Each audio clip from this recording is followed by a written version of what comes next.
ভেনেজুয়েলাকে ঘিরে উত্তেজনা যে কেবল কথার লড়াইয়ে সীমাবদ্ধ ছিল না তা স্পষ্ট হয়ে উঠেছে।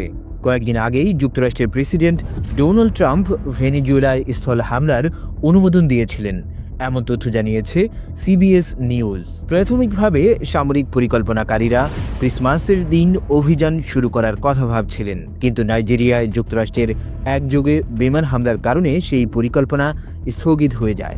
এরপর প্রতিকূল আবহাওয়া পরিস্থিতি অভিযানের সময়সূচি আরও পিছিয়ে দেয়। সব জল্পনার অবসান ঘটিয়ে শেষ পর্যন্ত ভেনেজুয়েলায় ব্যাপক বিমান হামলা চালিয়েছে যুক্তরাষ্ট্র।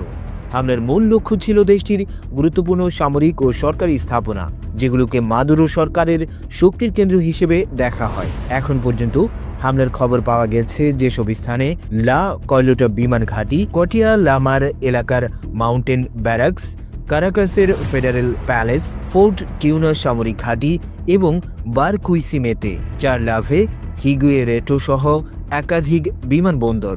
এই হামলার সরাসরি প্রভাব পড়েছে রাজধানী কারাকাসে, সান্তা মনিকা, লস টেকেস ও ঐতিহাসিক 23 দে অ্যানারো জেলার বড় অংশ বিদ্যুৎহীন হয়ে পড়েছে।